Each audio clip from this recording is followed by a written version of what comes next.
90 itu actually permulaan saya mengkaji Islam lah. Sebelum itu saya memang seorang daripada musuh Islam juga, sebab jahil pasal Islam, jahil pasal kita tengok orang Islam ini yang ada masalah, kita kata itu Islam. So kita memang banyak mengkritikkan soal Islam ini masa sebelum. So bila pas mendapat menarjui pentadbiran Kelantan tahun 1990, kita sekumpulan 5 orang ini, kita nak actually mencabarlah. Sebab kita fikir Islam dah tak relevan, Islam tak boleh memimpin atau mentadbir kerajaan, dan Islam itu tidak sesuai dalam membawakan dalam konteks politik. Kita faham begitu. So kita duduk, kita bincang. So kita buat satu appointment dengan Tuan Guru Nik Aziz. Dan masa itu kita dapat satu appointment dalam bulan November, tak begitu pastilah. Waktu asar itu kita pergi dan kita dapat appointment untuk jumpa Tuan Guru Nik Aziz. So, masa kita asar kita pergi pukul 4 dan di sana masa kita tunggu masuk saja, dia kata Tuan Guru tengah solat asar. So kita pun actually tak happy lah. Kita ngerungut lah. Kita rungut apa, suruh kita magi-magi, suruh kita tunggu nak soal asar dia punya pasal. Kita ngerungut lah sebab kita memang kebencian kita letak dengan kebencian kita semua tak jadilah. Orang yang benci tu semua dia buat tak jadi. So kita rungut lah, apalah orang ni. So lepas dalam sikit masa pelayan pejabat dia, sebelum itu kita nampak bilik itu gelap sikit. Dia ada satu lampu di atas meja saja. So, saya pun tanyalah dengan Perli, kenapa tak dapat bayar bil elektrik ke? Aku saja gitu. No, dia kata Tuan Guru tak suka bazir. So, dia letak malam, dia pergi semayang lah. Buat apa nak, dia kata, oh okey. Kita pun okey lah, okey. Lepas itu, pelayan itu bawa letak kuih, letak teko tu semua sana. So, tunggu Tuan Guru habis solat. So, dalam pada itu, kita ni nak jadi hero lah. Kita bincang, okey, Velu, you tanya soalan, boleh ke geng-geng Pak Lebah itu tadbir? Macam itu. Kita buat betul-betul memperlekehkan lah. Ini, yang ulama-ulama ni. Sebab kita fikir mereka tak tahu nak cari, tak tahu nak layan orang, tak tahu macam mana. Semua kita fikirlah. Sebab semua negativiti dalam itu. So dalam proses itu, tiba-tiba pintu belakang meja Tuan Guru buka. Sebab dia disalamkan, dia solat di bilik belakang. Buka saja kita nampak seorang yang pakai kain pelekat dengan singlet. Kita semua tak tahu apa nak cakap. Ini siapa? Ini siapa? Ni kita cakap. Ini siapa? Senyuman Tuan Guru masa itu. Actually kita tahu dia ambil. Dia ingat mungkin ada 2-3 orang solat lah. Tapi dia magi. Dia terus dengan senyuman dia magi ke depan, ambil teko itu, tuang air, minum. Kita semua jam. Lepas tu pelayan kata, ini MB. Jam. Sebab kita tak pernah fikir seorang MB yang begitu rendah diri. Sampai tak kenal kita bagi tuang. Lepas tu, dia tengok kita semua memang macam dah pucat. Ini, shock. Memang shock sebab kita tak pernah fikir pun. Lepas tu dia kata, Tuan Guru kata, sabar. Dia mula dengan perkataan, Tok Mu dengan Tok saya serupa juga.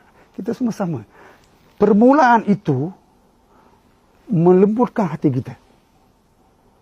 Permulaan itu.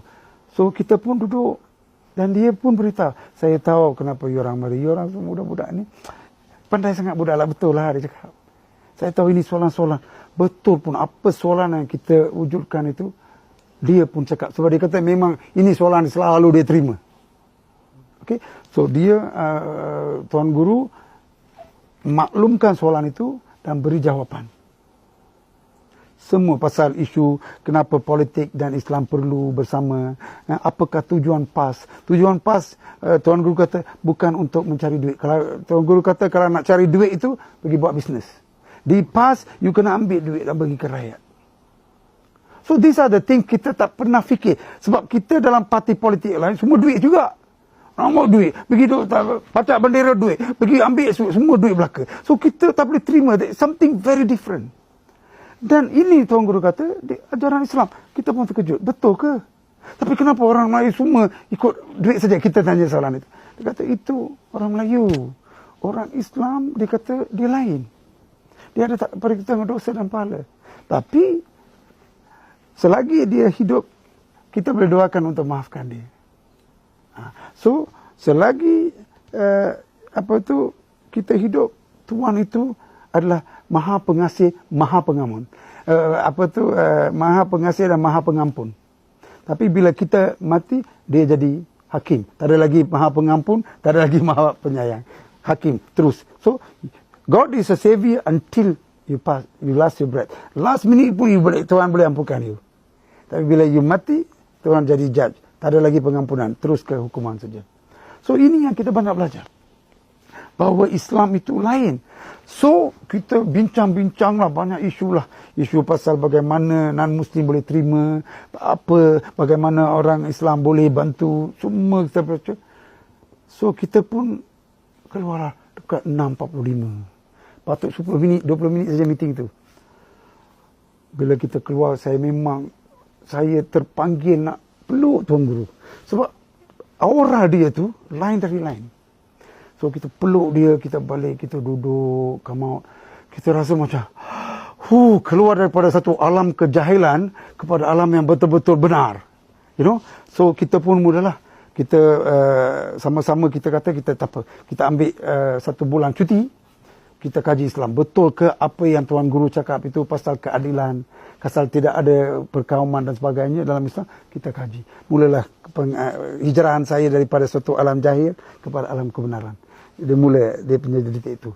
Tapi lepas itu, I balik ke KL semua itu, dia tersangkut di sana. Tapi I must say, I pelajar comparative of religion. Dan bila saya datang, bila saya di KL nanti, kita bersama wujudkan Indra masa itu dengan friends. Tapi masa itu, then 207 saya mari sini. Dia di sini PAS atau UMNO saja. So kita mulalah berkecimpung, and then dah mula memahami asrat PAS, dasar perjuangan PAS, bagaimana PAS akidahnya adalah akidah perjuangan, dan akidah dasar perjuangan PAS adalah Islam, bukan perkauman. No? So Islam akan membawa kepada keadilan, Islam akan membawa kepada ketenteraman, kedamaian, dan Islam akan memastikan kita semua diberi satu ruang untuk sama-sama maju. You know, dan kita boleh dan kita juga mula belajar menyesuaikan diri dengan keadaan-keadaan yang kurang selesa untuk memastikan kewujudan keharmonian ini. So itu basically kita mula dengan situasi macam itu.